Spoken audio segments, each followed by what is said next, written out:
noise!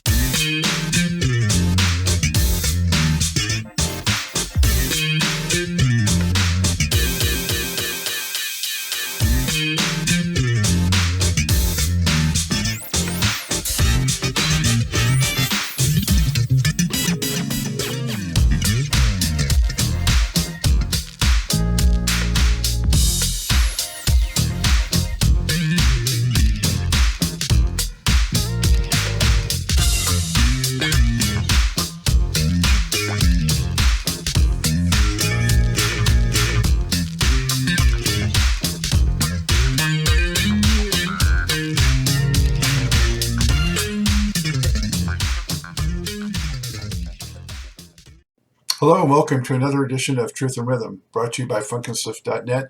This is the interview show that gets deep in the pocket with contemporary music's foremost masters of the groove. I'm your host, Scott Dr. Jigs Goldfine, musicologist and author of Everything's on the One, the First Guide to Funk. If you don't have your copy, get on over to Amazon and pick one up. You'll be so glad you did.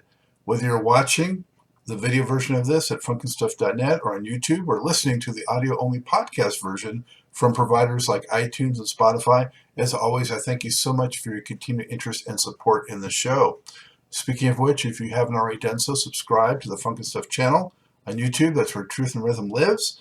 All kinds of goodies. You'll get early premieres, and it's all free, so make sure you sign up. Tell a friend, tell family. Also, get your official Truth and Rhythm and Funk and Stuff gear at the funkinstuff.net store. Cool stuff like I'm wearing right here. Truth and Rhythm shirts. Show your support and love of the show and also the musicians and the music that they represent. Also want to give a shout out to the Funk Exhibition Center and Hall of Fame in Dayton, Ohio, of which I'm very proud to be an official funk ambassador. Go to thefunkcenter.org to learn more and keep the funk alive. And now, with all that, it's time to get on with the show. Enjoy. I'm pleased to welcome to the Truth and Rhythm Mothership bassist-composer John Norwood Fisher, a founding member of Los Angeles' infamous rock, soul, funk, ska alternative band Fishbone. Since bursting onto the scene in 1985 with the festive doomsday anthem Party at Ground Zero, the group has released 7 studio albums along with several EPs and live recordings. Among their other classic songs are Cholly, Everyday Sunshine, Bonin in the Boneyard, Swim, and covers of Freddie's Dead, Shakey Ground, and Everybody is a Star. In addition, Fishbone has made its mark in film and television, and Norwood Fisher has also stepped out with other projects, including leading the revolving door funk rock collective known as Trulio Disgracias. Norwood, welcome. How are you, man? All right. You get all the important marks with that one. Good guy. Well, you know what? You don't realize until you start looking at it all together, it's quite an accomplishment, right? Yeah. Had a lot of fun along the way. Very cool. Well, thanks for joining the show. I appreciate it. We're trying to get this together for a while, and so good to finally have you. Yeah. Thank you for having me. I appreciate the opportunity. And appreciate the blue sky too, that it's not just a big smoke cloud there right now. Yeah, it was kind of surreal hell like for a little while. We're not 100% in the clear. I don't know if I could go running or not, but I was checking the air index, the air quality index every day for a while, and have it for a couple of days. Feels good. I don't smell smoke. Ain't no ash on my car. Yeah. Well, let's hope we're over the hump out there with that stuff. There's enough madness going on without that too. Yeah. It's for the kids, right? Climate change. Let's give them a future. Yeah. So, I'm from Los Angeles, fellow Los Angelino, as I mentioned to you before we went on air. So, I got to see the band several times back in the 80s. I can't even remember all the exact gigs because, I wasn't, in my best state of mind at some of those shows either. But I want to say like the Palace and the Palladium and, all up and down the Sunset, Hollywood, usual locations. Yeah. So, yeah. And you guys were a force of nature, man. We was just doing what came natural, you know what I mean? We didn't think a whole lot about it. We didn't plan a whole lot. We just we used to call it random abandon. That was the only rule. So Norwood, how did you first get into the bass, going all the way back? Why the bass, and what were your biggest influences? Well, Larry Graham is why the bass. You know what I mean? Like, I was 8. I think I was 8. My cousin took me and my brother, who was 6, Fish. My cousin, Marva Joe Swinton, took me and my brother to go see the Ohio Players Grand Central Station, and I remember it as Jonathan Winters was opening. Shrine Auditorium, Los Angeles, and we had second to the last seats, last row at the Shrine Auditorium, and yeah, I got my mind blown, and my little childlike mind got blinded by the mirror pick guard from Larry Graham, and when I was blinded, it hit me like, that must mean I must have to be a bass player. You got hypnotized. Yeah, no, it was flashlight. It was a bright idea hit me. I don't know, but I took it on, and it works out for me. I feel like it worked. Like, it wasn't a bad idea. So you guys were brothers in rhythm. Oh yeah, absolutely. You know what? In that same year, I heard Funkadelic for the first time. No, wait, maybe, yeah. I think I was, somewhere in there. I think. It's hard for me, like, I'm debating how old I was, except, wait, it was 72, somewhere in there. I think I was 6, about to turn 7. That was when my cousin brought over America East is Young and the first Funkadelic. I think. It's a long time ago. I'm 55. I just turned 55. So that's why I'm like, I've been saying something all this time. Then I started to question it. Because Frankie Cash Waddy told me America East is Young came out in 73. And I was like, and then recently I had to learn, if you don't like the effects, then don't produce the cause. Mm-hmm. So I wikied America East is Young. And Wiki says it came out in May of 72. Yeah. So Frankie was there. I should believe him over Wiki. But I'm going with Wiki because it works with my story. Then I was 6, about to turn 7. So that would mean I was 2 years before I would make it to 8 to see Larry Graham. You know what? I saw the Ohio Players at the Shrine Auditorium, I want to say in like 75 or 76, but it wasn't with Grand Central Station. It was just them. Yeah, when I saw him, it was a wild time. It's hard because I actually asked Diamond about this because Fishbone played a festival in Hawaii and Ohio Players were on it, and me and Fish stepped to Diamond and he's like, yeah. So it was like Fire wasn't out yet. I had never heard it, at least. and they performed it. So we felt like something extra special happened. We got to hear a new Ohio players song we had never heard. So I don't remember exactly what year Fire came out, but it came out after that concert.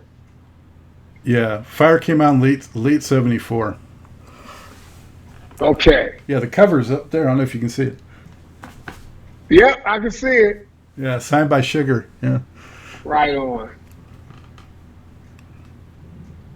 So yeah, and so Larry Graham directly, and then of course Billy Bass, right? Like, because it was those bass lines on that first Funkadelic album that kind of really captured my imagination, and then and it would be Boogie and Bootsy, right? Like, because America Eats Us Young, right? Like, really, Call My Baby Pussy was the song that really kind of, on that album, the first one, like, ooh, they nasty. And that first, that first Funkadelic album just opening with you Suck My Soul, I Look Your Funky Emotion. Like, I was a little kid and I was like, ooh, they nasty, but I like it. Something wrong. They shouldn't be doing that, but I like it. Did any of the grown-ups hear you listening to it? And Yeah, absolutely. I had really had to give it to my mother for allowing for all of that. I didn't realize how liberal it actually made her, because she doesn't seem liberal to me. I didn't think about it until earlier this year. I kind of knew that she was, allowed, because my cousin brought both of those albums over because his mom wouldn't allow him to play them in her house. And when I think back, she might just have not really liked it, because that was the house my mom used to play cards at her house, my cousin Annie. They would play cards and dominoes. A bunch of women get together, the kids would be in the bedroom, and close the door, and they was listening to Millie Jackson and Richard Pryor, right, and like they was listening to that. We couldn't be in there with them because they might put on some Leroy and Skillet, some LaWanda Page. So, like they was listening to things, but Funkadelic was too nasty. And probably a little scary. Yeah, a little scary. So when you started playing bass, were you actually trying to play some of that, or were you playing more simple stuff? I played at it. It took a few years, like, for me to actually get around to put my ear to good use. But the first 3 songs I learned how to play, like my cousin JoJo, who was Marvin Joe's brother, was a guitarist. And I asked him to show me how to play Brick House. And he wouldn't do it. He was like, nah, I'll help you, but I won't teach you how to play it. And he made me use my ear. And once I got Brick House down, then I learned You and I by Rick James, and then I went right to Night of the Thumposaurus People. So, which always struck me as a Funkadelic song on the Parliament album. Yeah. I think, is Bootsy playing bass on that one? Huh? Is Bootsy playing bass on that track? I imagine that's a Bootsy track. I think so. Bootsy wrote and tracked that one. Yeah. So I know you guys got together when you were still in high school. You guys were all real young when the group got together. When did you first start actually calling yourselves Fishbone? It was in '83.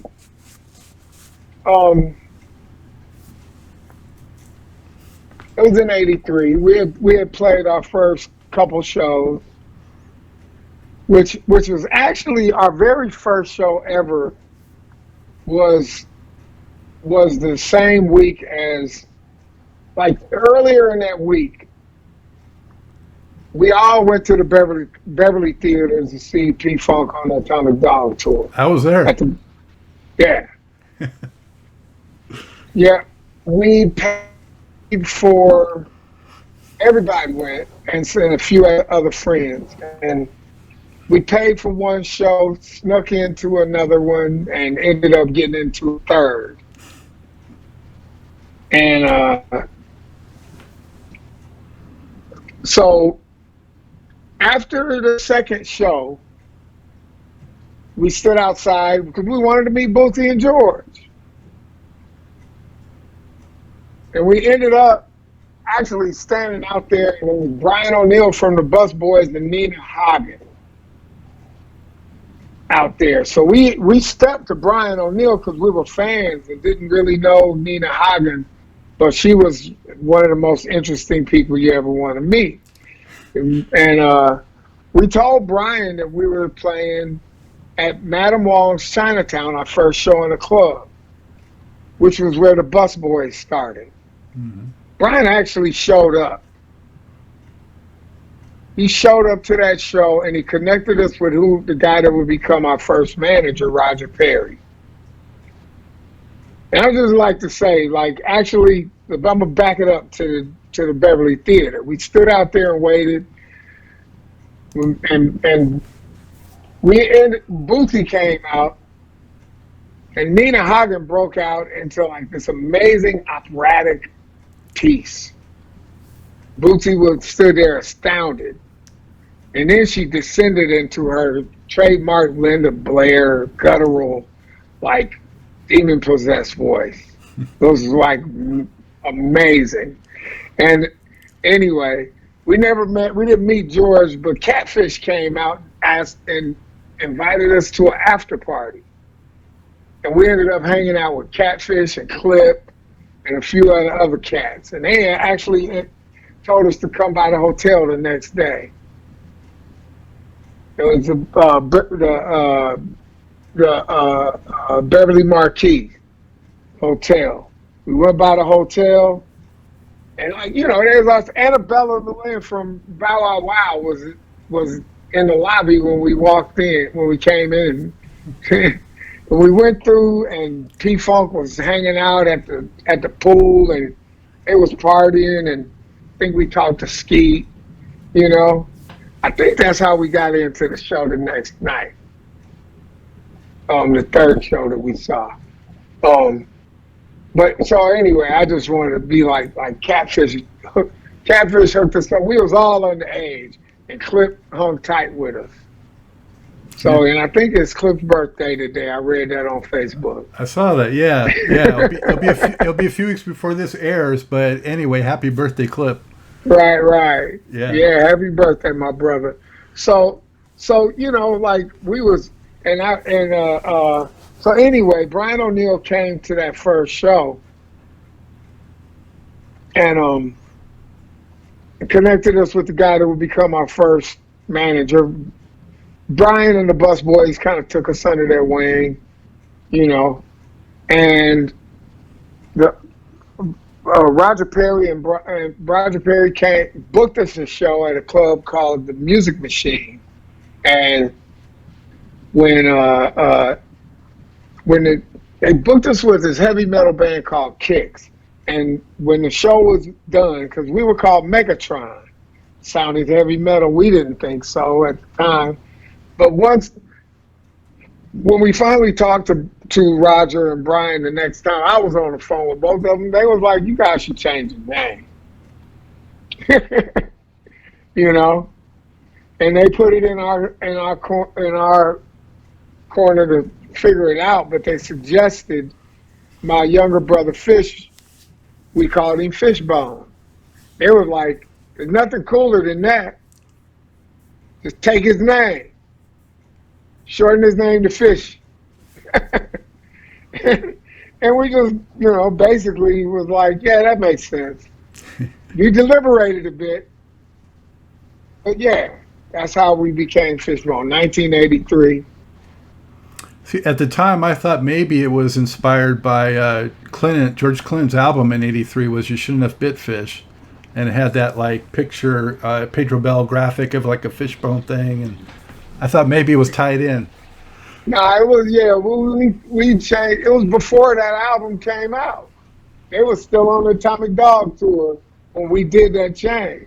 There you go. What were your impressions of the Funk Mob when you got to first meet and hang with those guys? I mean, come on, man. I've been listening to them since I was 6. It was like, it's the soundtrack of my life to this day. So, you know, it was, them motherfuckers was wild. Nobody was disappointing, really.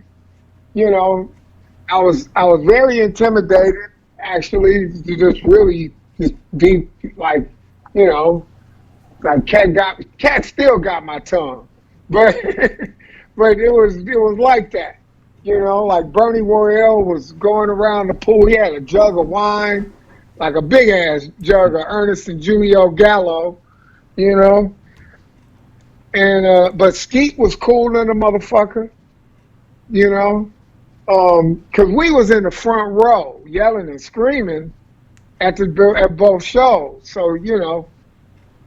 And so, you know, I don't know if he actually recognized us or not, but he, you know, we was like, yeah, we was in the front row. We, you know, we was just excited 17-year-old. I was 17, you know.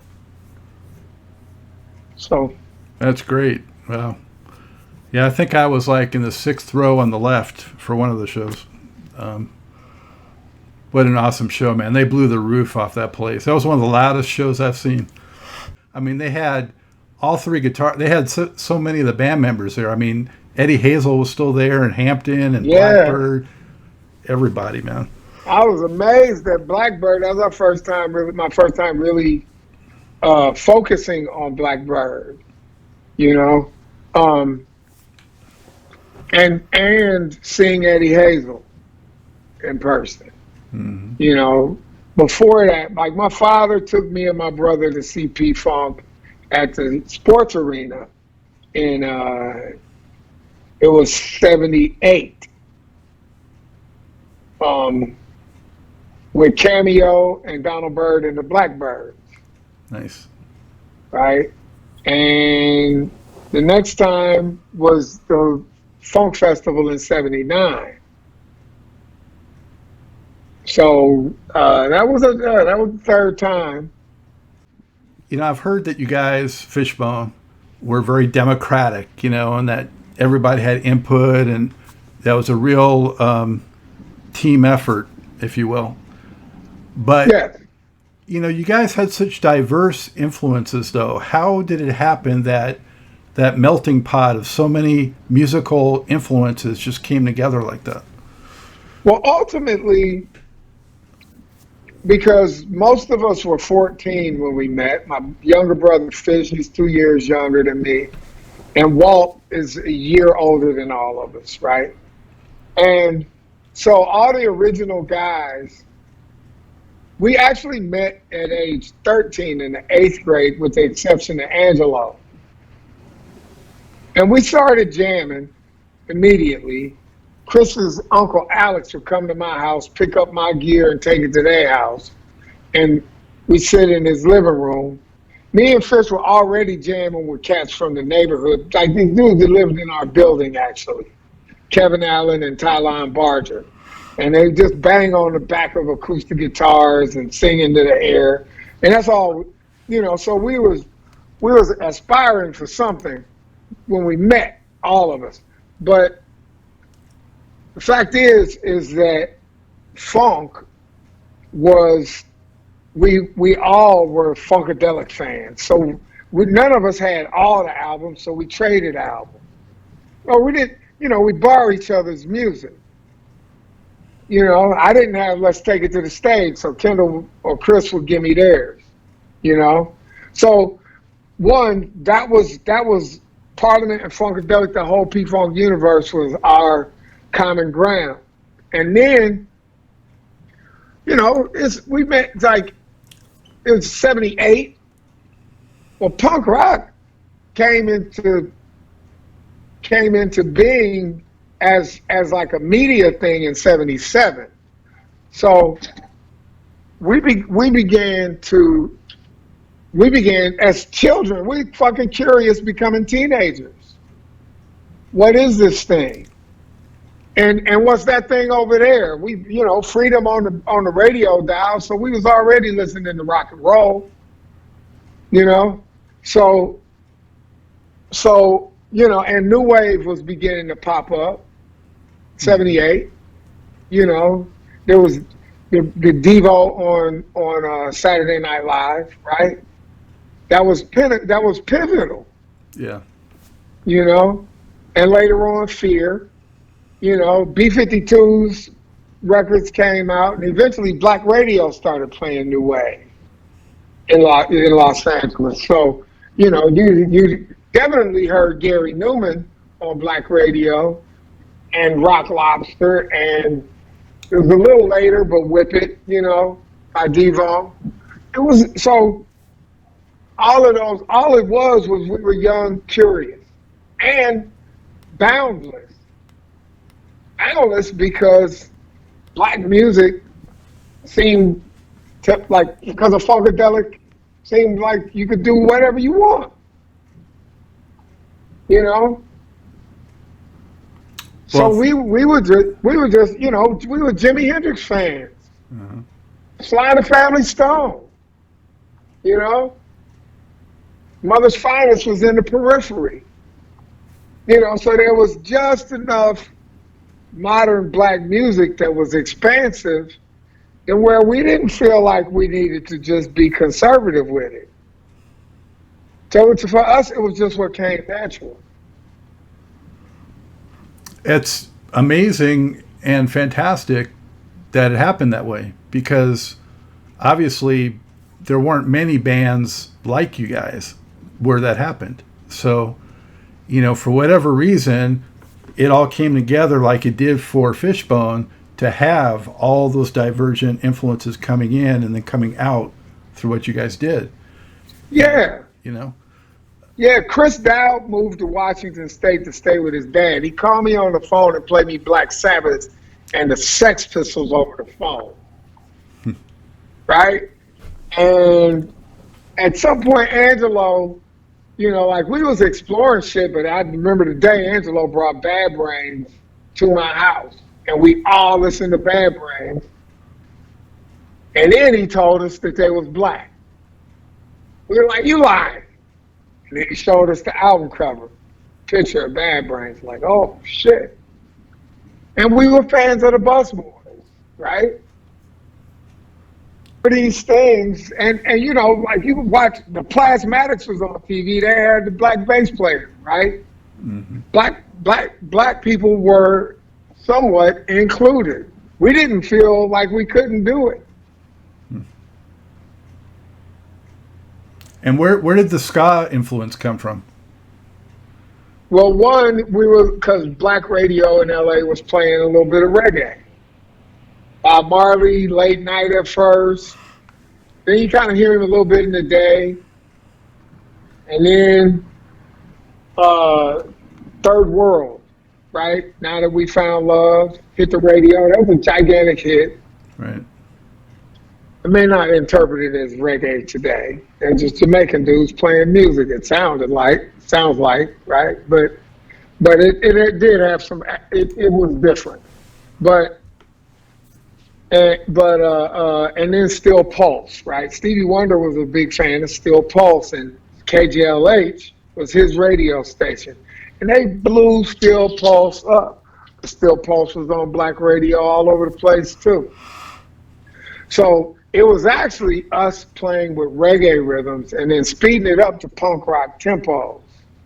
And I thought we invented something. Walt corrected me and brought the specials. No, he brought the Selector and the English Beat cassettes. And it was not until later that we but so now there's this there's English ska thing that that we that we didn't invent shit, but there's English ska thing we could point to, and it was later where we could actually find that ska was actually the precursor to reggae. And of all of the popular Jamaican styles, and that it was actually black music at the root,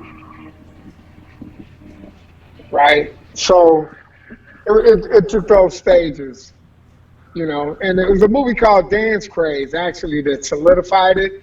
But it was after we saw Dance Craze that actually the Jamaican black artistic expression that it is became apparent. And then the history of Jamaican music came after that. And so we just grabbed it all. We were just like, yeah, this is what it seemed like it came natural, just to play with stuff. So we were just discovering music through Dr. Demento. Right. Right? Yeah. Yeah. Dr. Demento had to, and then eventually, college radio, KXLU, was really, and that allowed us to actually really dig deep. It's KXLU where I came in, like Tom Waits and Kate Bush and Metallica. I mean, if people didn't live through it, they should know that also during that time, what you're talking about, I mean, late 70s into 80s, you had disco dying its death, and but also the rise of like corporate driven like R&B for most of the black music. Funk started to die off, and what was happening with black radio mostly was not a great thing in terms of being on the edge and doing stuff that was really pushing the envelope. Yeah, and hip hop was growing, right? Yeah. Mm-hmm. Right, like '79 saw the Sugar Hill Gang come in and knock everything out the box, and then King Tim the Third, right? Fatback, and yeah. Yeah, King Tim the Third, and then Curtis Blow, right? The Breaks. Yeah. So all of that was happening, like and yeah, and somewhere around there, this other sound by Kraftwerk kind of popped his head out, right? Somewhere 78, 79, right? Like that actually was more underground still. Yeah. So all of this stuff was happening. It was a flux, and yeah, black music got super corporate.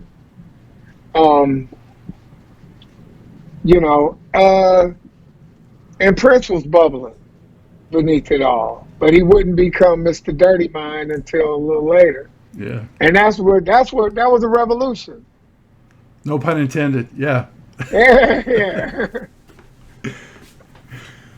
Yeah. So, I mean, in that environment, it was, looking at it now, thinking about it now, it almost seems like kind of a miracle that Fishbone would get a major record deal with a major label just because of, being so musically independent. Yeah, it's like we didn't see it as like we thought that we were perfect for. We didn't get how difficult we might occur.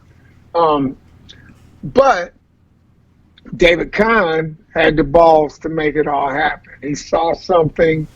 David Kahn came to a show at Club Lhasa. He actually asked Fish to play drums on a Romeo Void track. He was producing Romeo Void. And then he's like, he took a chance. He probably put his job on the line when it come down to it. how, record labels operated at that time. He told us because we didn't have to make a demo necessarily. He just took us in the studio to see what it would be like to record with us. And he took the result and he presented it in an A&R meeting. He said the head of black music at the A&R, I can't remember the guy's name, but he said when he brought in the cassette, he held it like he was holding a rag that had shit on it.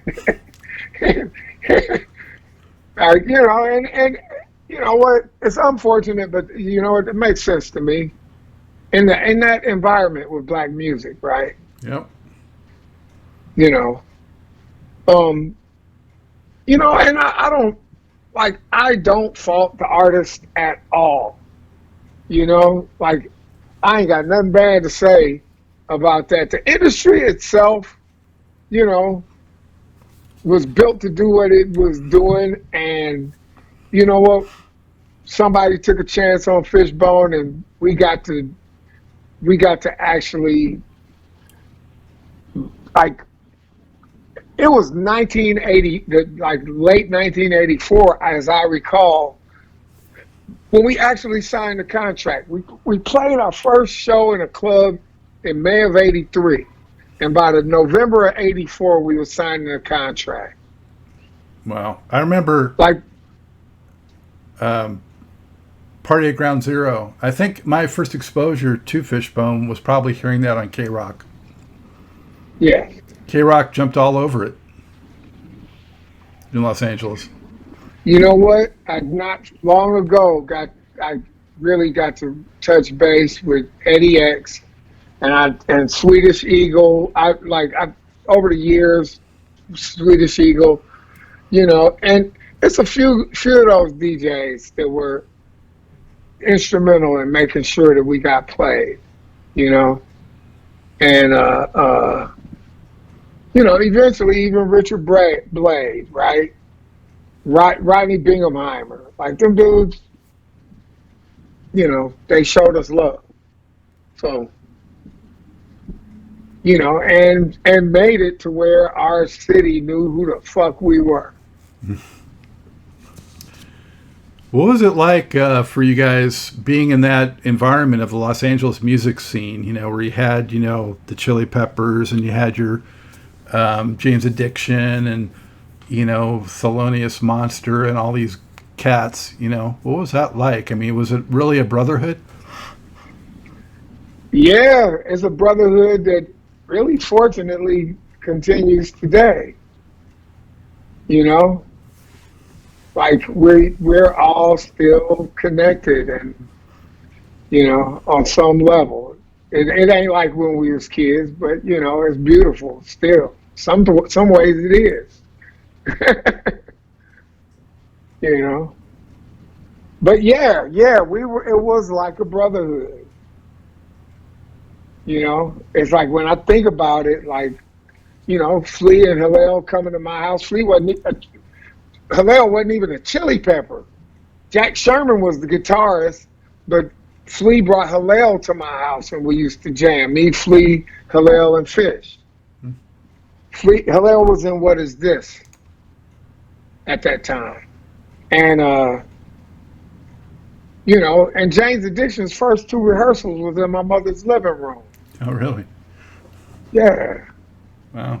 Bob Forrest was my roommate, Thelonious Monster. Like, we lived together, on Fountain in Hollywood.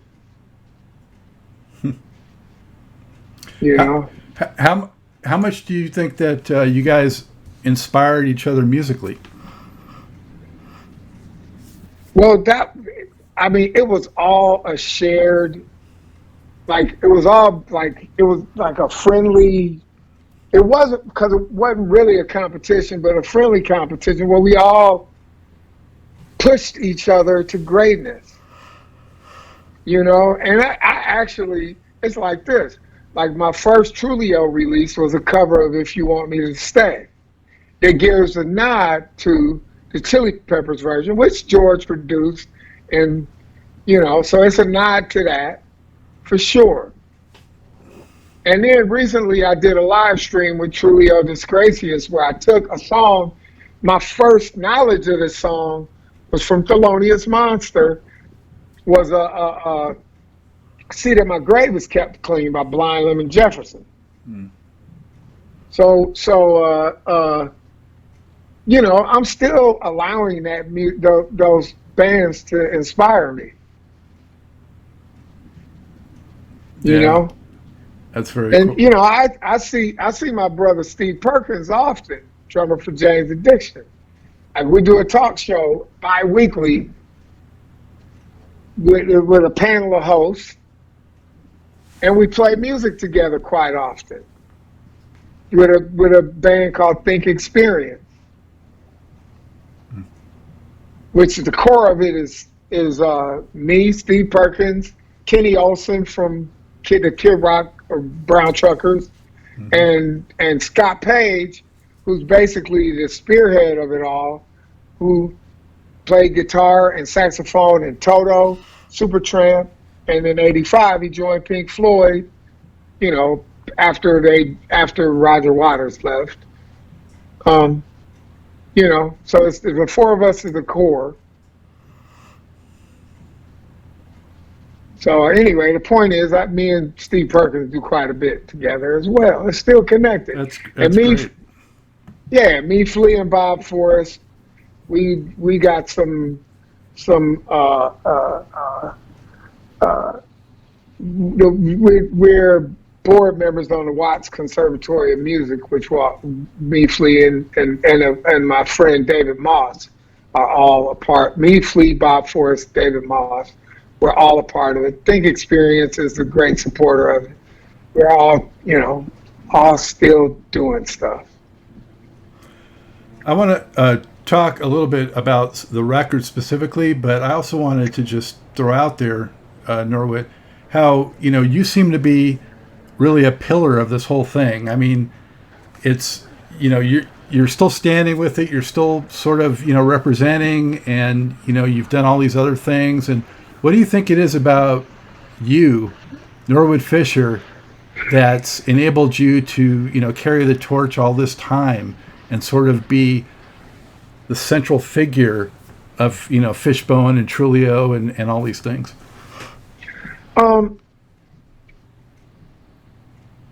You know, I guess I'm built for the job that I chose. That's all. You know what I mean? Like, you know, I didn't stand up and declare myself a central figure. I just show up, and that's all I know how to do. You know, is to show up for, you know, for my people, for what I came here to do. I may have connected with exactly why I'm here on the planet. I'm not sure. It feels like it.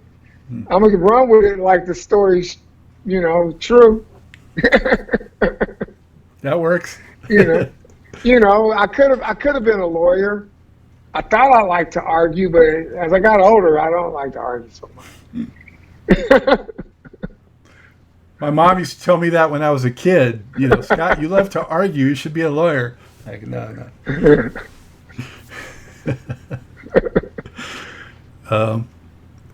Well, going back to the records, Norwood, that first EP that really got you guys on the map, the track that was my favorite on there was the one with all the initials, VTTLO. What does that stand for, all that? Oh, yeah, that was Voyage to the Land of the Freeze-Dried Godzilla Farts. There you go. Yeah, that was my track. That was my cut on that one. Yeah. Yeah, and you know what is wild, because, you know, we live in a wild time, man.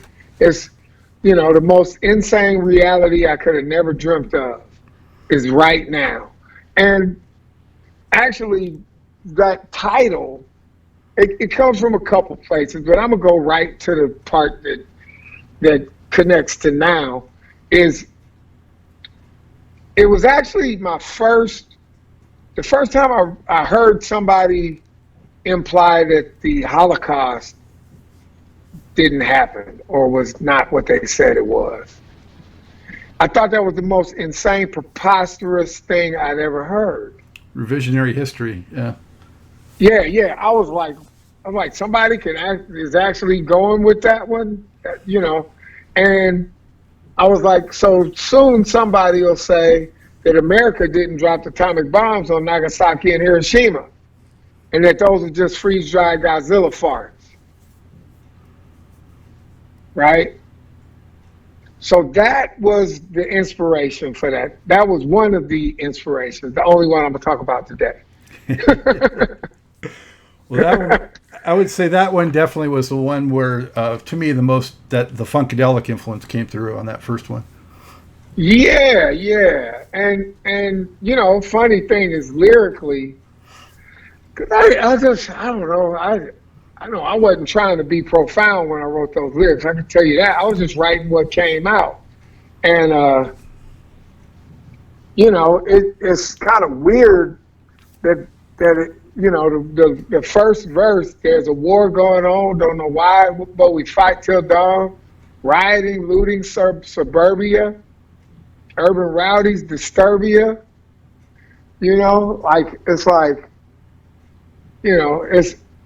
it's a weird set of lyrics that uncannily fit to the day. I wasn't trying to write nothing about nothing. I was just making words rhyme. Mm. Yeah. Creating a picture. But still, you were influenced by the world you were in and are still in, and, it comes through. Yeah. It's like the Fishbone song, Ghetto Sound Waves, is one that I look at and God damn it, I didn't write them lyrics. Kendall Jones did, and it's still not even funny how well they fit today. We were kids concerned with the world we were living in, not imagining that those lyrics would still apply today. I'd never say they're prophetic. It's just, not much has changed. Yeah, damn it. The first full record you did, In Your Face, in '86, I mean, that was really impressive, how far you came from the EP to me with that. Yeah. And it was, I would say, funkier than the first one. The first one was more poppy, not really poppy, but you know what I mean? It was a little less intense than the second record, the full album, which was, like I said, funkier. And I really liked Cholly was awesome. And I Wish I Had a Date, and Knock It. I mean, those are favorites for sure. Yeah. There's, we were growing.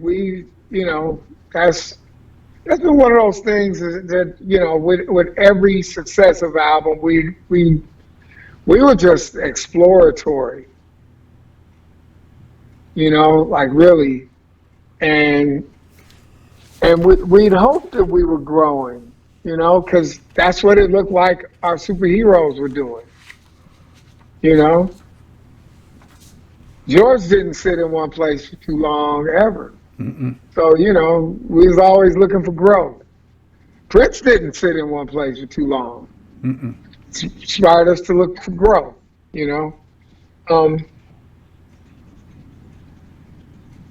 Yeah, so, and not many, and we're hopefully still growing, Well, and even if you moved to Truth and Soul in '88, that one was more rocking, than you had been. Yeah. So, and what inspired you guys to cover Freddie's Dead?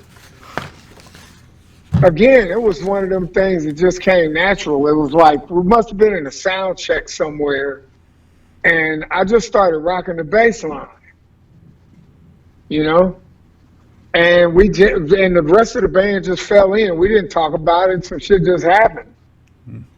And when we were done, we didn't play the song, we just jammed on it.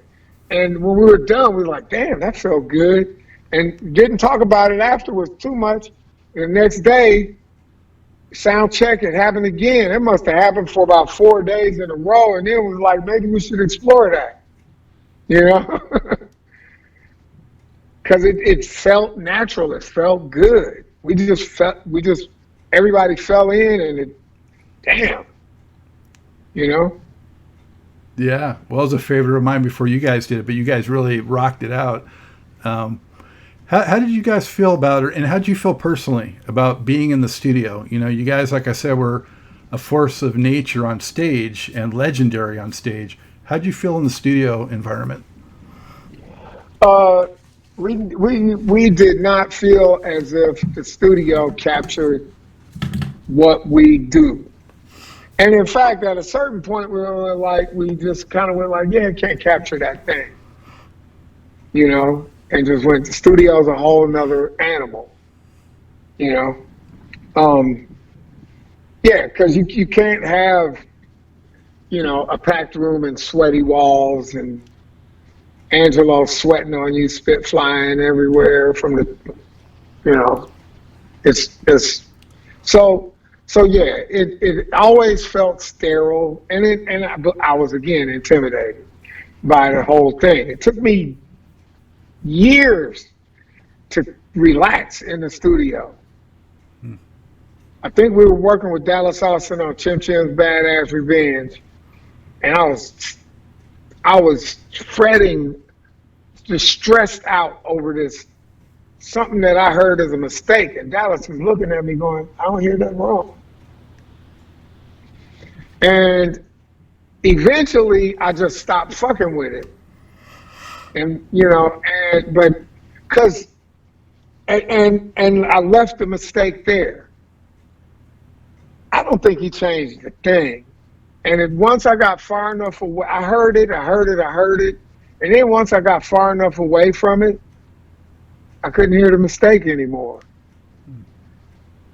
You know? And at that point, I was like, maybe I'm good enough.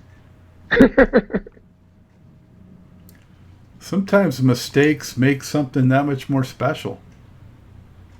Yeah, and we learn that from the beginning, like you leave mistakes, but there's another part of the brain that wants, you know, like, it just doesn't, I want it to be somewhere else. And it was hard to let go.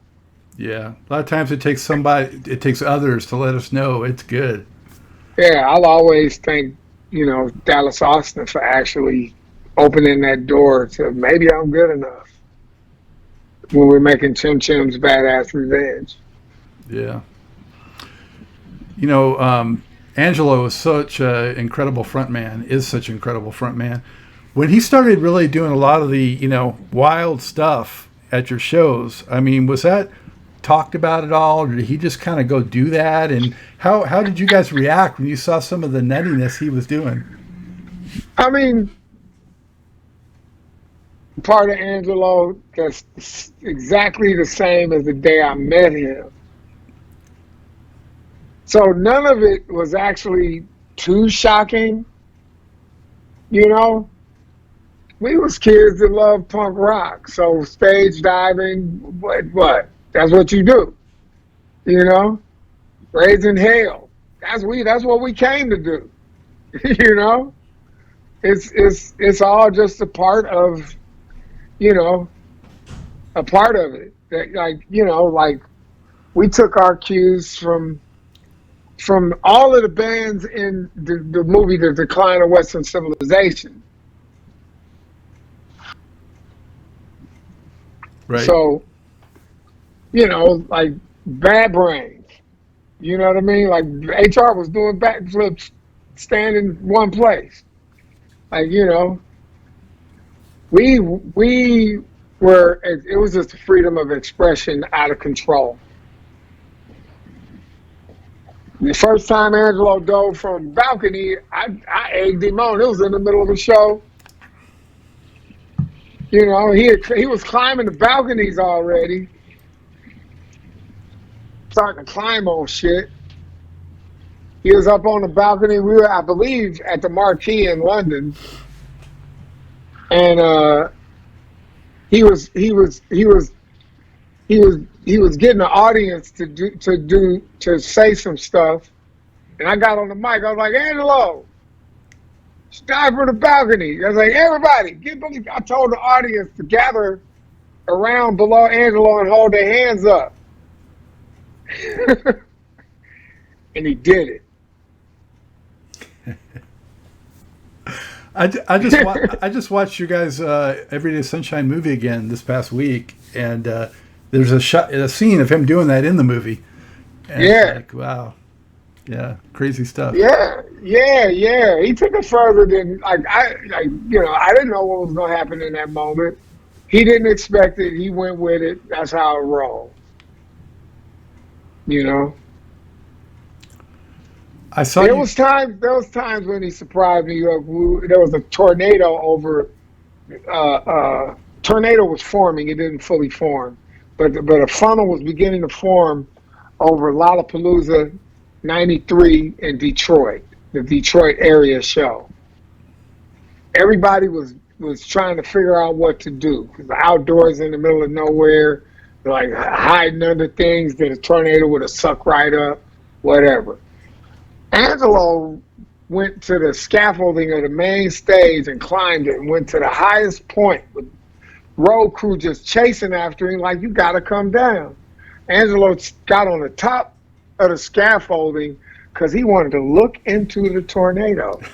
Now, that surprised me. Wow. I remember, I think it was in Indiana a few years back, there was something with a wind where some people lost their lives at a show. I don't even remember who the show was. Yeah. Yeah. I know what you're talking about, bro. That was tragic. Yeah. But I saw you guys open for George Clinton last year at Greensboro, North Carolina. Yes. I was at that show, and I was up in like second row. And Angelo went out in the crowd, and he like took a pretty good spill going on the chairs out there and stuff like that. Right. And I'm like, I hadn't seen you guys in quite a while. I was like, man, I was kind of blown away that he was still doing that. Yeah, man. Again, I think he's only doing what comes natural. He is so, he's so prone to impulse. And I'm like, he'll tell you, I gotta do it. He don't know no other way. Well, I enjoyed the show. You guys still sounded really good, and it was great to see you out there again. Yeah, you know what? That felt amazing. I was, for the original band to come back together in time to make that run, it was poetic for my life, I was able to, my son, that was his first concert. He's like, he was 14. So nice. Yeah. Right on. The Reality of My Surroundings, definitely one of my favorite albums you guys did. Yes. Really a lot of variety and ambitious, The scope was impressive on that record, and I really liked So Many Millions, Behavior Control Technician. Of course, the Everyday Sunshine's on there. Yeah. And Nasty Ma'am. Yeah. Yeah.